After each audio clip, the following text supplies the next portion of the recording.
大家好，今日唔係嚟驗樓啊，今日同大家開箱睇下2年前已經好流行嘅行李車啦。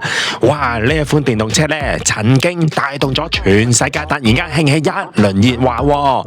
當年由韓國超級女團 BLACKPINK 掀起，呢款車你仲可以當佢一部代步車之外，佢仲可以幫你裝行李喎。大家如果想出部電動車嘅話呢，我就會推介呢部車俾你啦，因為佢仲可以世界通行啊！對於中意 shopping 嘅你呢，仲可以同你逛盡成個機場嘅免稅店，一定唔會執輸啦啩！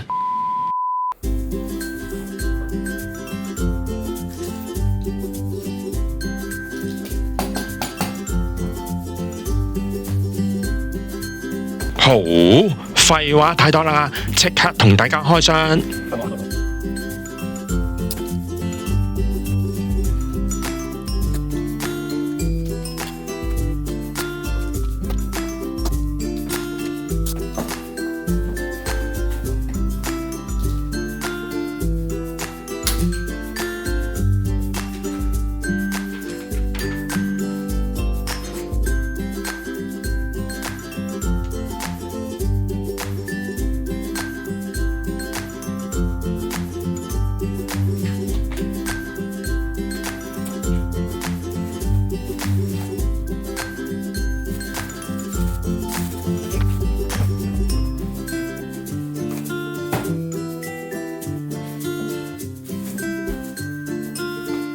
嗱，應該攞晒所有裏面嘅嘢出嚟啦。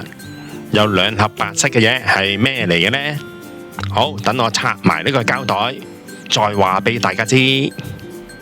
好，報一報個 spec 俾觀眾知先。佢胎闊呢50mm，即係5cm 啦。嗱，我好似呢平時驗樓咁樣啦，驗下2條胎係咪對等嘅先。嗱，5cm 啦。好啦，太高呢，連埋個轆啊，95mm，即係9.5cm 啦。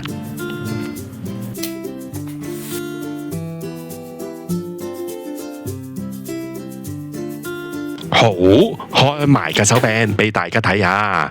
嗱，佢個手柄呢有3檔可以調高嘅。第一檔呢就係平嘅，第2檔會高少少，第3檔呢你可以拉住嚟行啦。通常第2檔呢，你當佢一個軚盤嘅操作就較為合適啦。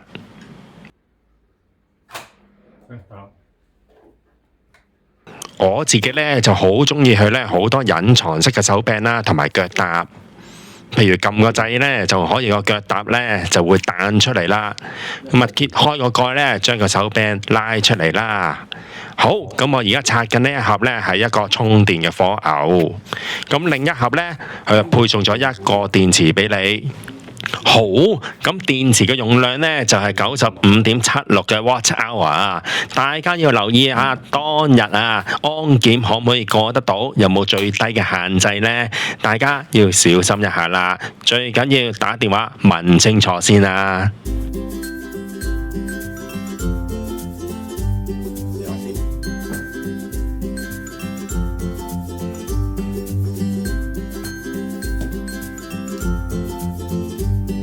嗱，我真係發覺拉到最高嘅時候呢，係唔適合做軚盤操作，所以呢，壓低多一檔啦，去到第2檔咁就合適啲啦。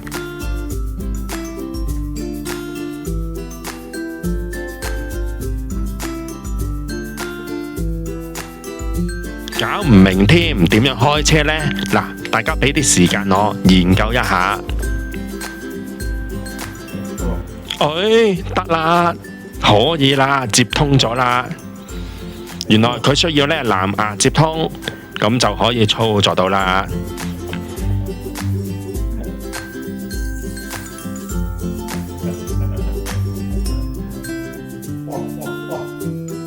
轉彎翻先，很厲害哦！窄佬掉頭好厲害喎。如果各位觀眾有睇我上一條片呢，即係睇過架電動車藍圖之音呢，個試車員就同我講，佢話轉彎班先，即係窄路掉頭咁解啦。原來呢架行李車呢，佢嘅窄路掉頭都好勁喎。褪後啦，掉頭，行返前，哇，隨心所欲啊，好過癮！嗱，呢一架車呢，比起其他車又唔算太快喎。佢雖然有2檔啦，慢檔都每個鐘頭有4公里，嗱，快檔呢就有每個鐘頭10公里啦，唔太快又唔太慢啦。咁我現場試車呢，就覺得佢好快，咁無他嘅，因為屋企細啊嘛，梗係覺得好快啦，係咪？好，趁我喺度玩緊車嘅時候呢，報埋其他 spec 俾觀眾知先。佢個英文名呢叫做 Fifera 電動行李箱，嗱，續航能力呢去到15公里喎。佢個容量呢有38升，約普通嘅電動行李箱呢多少少下。佢嘅重量呢有7.8公斤，唔計電池啊，計埋電池嘅重量呢加多636克。最大載重啊120公斤，轉向呢有45度，爬坡能力嘅角度呢就有5度啦。咁佢話自己呢20寸，究竟係咩概念呢？成個篋嘅尺寸係400乘以508再乘以240mm 啦。好，咁多嘅電動行李箱啊，點解我會揀佢呢？嗱，因為呢佢好多嘢可以隱藏到，而且佢唔似一個電動行李車，比較低調少少。咁我閂埋呢個拉手啦，吸翻個蓋，同埋個電池可以就咁攞出嚟，方便呢收藏。因為而家好多航空署啊要求嘅 power bank 呢唔可以有通電噶。我呢最好一個安全嘅方法就係買一個防爆袋啦，額外裝住佢。另外你裝住佢之後呢，記得唔可以放上頭上面嘅行李架啊。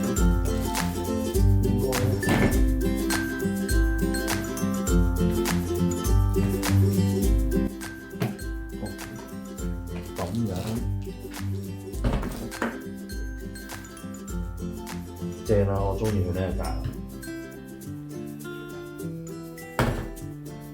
方便擺少少嘢咧，淋淋浸浸，再幫你睇啦。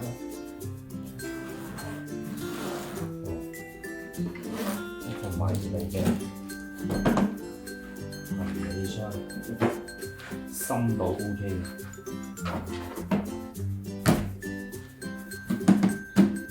深度啊可以。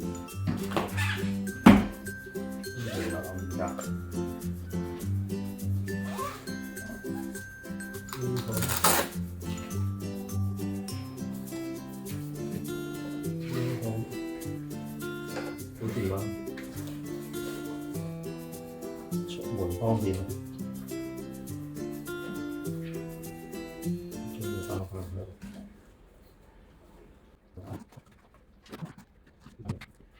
好，吸翻實佢。然之後呢 set 翻自己嘅密碼，咁就搞掂嘅啦。